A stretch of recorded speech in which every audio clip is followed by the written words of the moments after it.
Good morning, children. Welcome to the English class. We have already learned the chapter Saving the Birds. Today, let's see a few exercises from the chapter. So, all of you please take your English reader and turn to page number 57. Before we begin the exercises, I hope all of you have read the story already. And if you haven't, please go to the story once again and then come back to the exercise. So, let's see the first set of questions. Reading comprehension. So make sure you read the story once again and then attend the exercise. So the first question is tick the correct option. The question number 1. This story is mainly about. See, you have a set of 4 questions here, and once you read the story, you have to tick the correct option according to each question. You do this as an activity now. Please pause the video and come back. Hope you are done with that activity. Now let's discuss the answers. The first question, this story is mainly about. What is this story mainly about?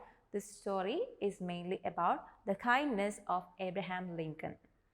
And the second question, the mother bird was making a fuss because. Why was the mother bird making a fuss? The mother bird was making a fuss because the baby birds were too young to fly. Now question number 3. The other 3 lawyers thought that Lincoln was. The other 3 lawyers thought that Lincoln was foolish. Now question 4. Lincoln's act showed his kindness and gentleness. I hope all of you have done this exercise correctly. Now let's move on to the next set of exercises, which is in page number 58. Read these sentences and answer the questions that follow. Question number 1. What is the matter here? And A. Who said these words and to whom? Who said these words and to whom? The first lawyer, whose name was Speed, spoke these words to the second lawyer. Now question 1B. What was the matter there? The matter was that there was a fluttering above their heads as they were passing through a grove of small trees. The mother bird was agitated as 2 of her babies had fallen from the nest and were chirping helplessly on the grass. Now question 1C. Were any of the lawyers concerned about the matter? Were they concerned? Only the 4th lawyer, Abraham Lincoln, was concerned about the birds. Now question number 2. They are nothing but birds. Who said these words? Who said this? Mr. Hardin, the second lawyer, said these words. Now question 2B. Why did he say these words? Mr. Hardin said these words because he did not want to waste his time and effort on saving the birds. So when Lincoln said that the baby birds would die on the grass, he said it did not matter as they were only birds. Now question C. What do these words tell us about him? Mr. Hardin's words tell us that he was uncaring and hard-hearted. Now question number 3. I'm going to put you in your own cozy little bed. A. To whom did Lincoln say these words? To whom? Lincoln said these words to the baby birds. Why did he say these words? Lincoln said these words because he had picked them up gently and was going to put them back in their nest. Question C. What do these words tell us about him?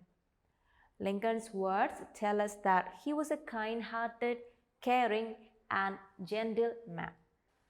The next set of questions, question C. Answer these questions. And question number 1. Where were the 4 men going? Where they were going? The 4 men were lawyers and were going to the next town to attend court. Question number 2. Why were they going slowly? The lawyers were going slowly as it had been raining the previous night and the ground was very soft. They rode along one behind the other, for the pathway was narrow and the mud on each side of it was deep. What did they hear when they passed a grove of small trees? What did they hear? As they passed through a grove of small trees, they heard a great fluttering over their heads and a feeble chirping in the grass by the roadside. Stit, stit, came from the leafy branches above, and chip chip came from the wet grass. How was the fourth lawyer different from his friends? Who was the fourth lawyer? It was Abraham Lincoln. And the fourth lawyer was different from his friends because while the other three lawyers rode on, talking and laughing as before, he stopped. He got down from his horse and very gently took the little birds in his hands and put them one by one into their warm nest. Question number 5. What reason did Lincoln give for saving the birds? What was the reason? Lincoln told his friends that he would not have been able to sleep that night if he had left those helpless little robins to perish in the wet grass. The next set of questions is think and answer. You are given a set of 3 questions. Go through the questions, read them carefully, and write the answer in your notebook based on what you think the answer would be to the questions. You can do this as an activity. Pause the video now, finish writing the answers, and then come back. Hope you're done with that activity. Now let me share my thoughts about these questions. Question number 1. Mr. Speed said, "We always thought you were a hero." Do you think he really meant what he said? Mr. Speed did not mean what he said. He was making fun of Lincoln because after he said these words, all 3 of them laughed heartily. Now question number 2. Do you think what Lincoln did was heroic? Give reasons for your answer. So I think yes, it was heroic. Not one of the other 3 lawyers cared about the birds. It was Lincoln who saved their lives by picking them up and putting them back in their warm nest. He did this because it was the right thing to do. He knew his friends would mock him, but that did not prevent him from saving the birds. Clear? Question number 3. Can you think of one lesson that you learned from this story? Share it in class. So I think all life is precious. The mother bird was so upset that her babies fell from the nest that she was making distressed sounds and fluttering her wings.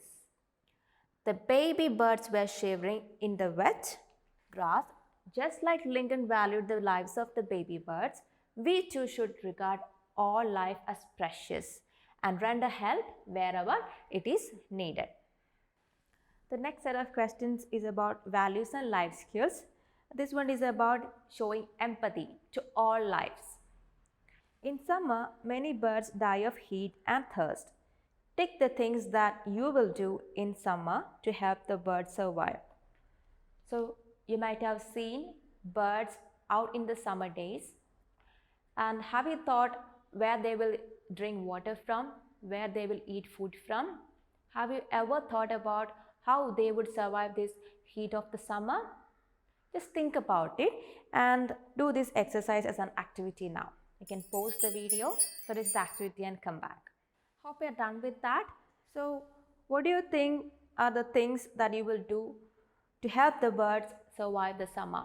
If I were in your place, I will put some grains for the birds. I will put water in a bowl outside and I will make a bird bath for them. Do you have any other suggestions? Now, let's move on to the next set of exercise. Vocabulary. Before that, let's revise some grammar lessons that we have already learned in your previous classes. So, adjectives. What are adjectives?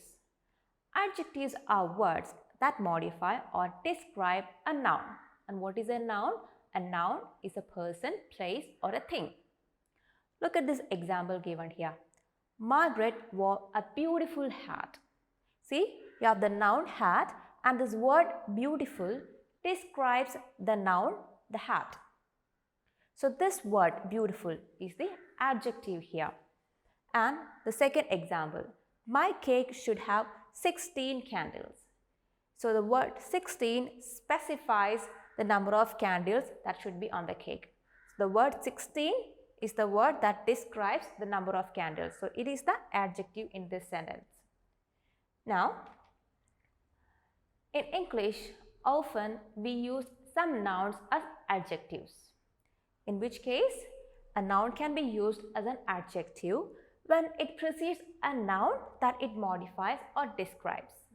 Let me make that clear to you with an example. A car that people drive in races is a race car.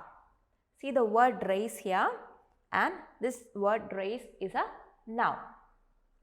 And you see the noun car here, and this word race is a word that describes the car.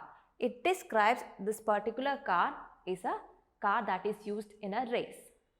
So words such as this, race car, a mountain bike, which is a bike specifically designed to ride up the mountains. So examples like this are cases where nouns can be used as adjectives. So look at this example. A bike designed for riding up mountains is a mountain bike. A car that people drive in races is a race car. You will find many similar examples in your day-to-day life. So keep this in your mind and then move on to the vocabulary exercise, which is in page number 59. A couple more examples are given there. You read the sentences from the textbook. Abraham Lincoln was elected the 16th American president. American president means the president of America. So the word American is used as an adjective there. In the second example, they rode along the country road. Country road means a road that goes through the country. So keep these examples in your mind. There is a crossword given below, and the clues for filling up the crossword is given on the right side of the page. Go through them. Please finish the crossword as an activity now. You can pause the video, finish it and come back. Hope you are done with that activity.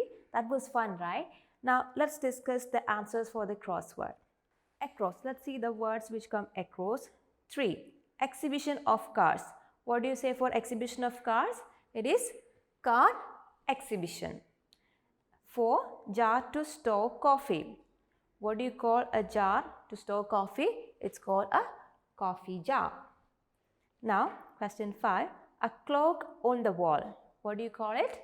It's a wall clock. Now, question 8. Someone who teaches football. Someone who teaches football is a football coach. Now, food for dogs. Food for dogs is called dog food. Now, juice made from grapes. What is it? Juice made from grapes is grape juice. I hope you got all the words correctly. Now let's see the words which you have to fill downwards. The first one, a story about fairies. What do you call a story about fairies? It's called a fairy tale. Now, 2, a shop that sells bicycles. What is it? A shop that sells bicycles is called a bicycle shop. Now, a stool to keep feet. What do you call it? A stool to keep feet is called a footstool. Now, the last one, a garden with flowers. What do you call it? A garden with flowers. A garden with flowers is called a flower garden. Clear? Hope you got all these correctly as well. Now, children, you have to go through the story and the exercises once again.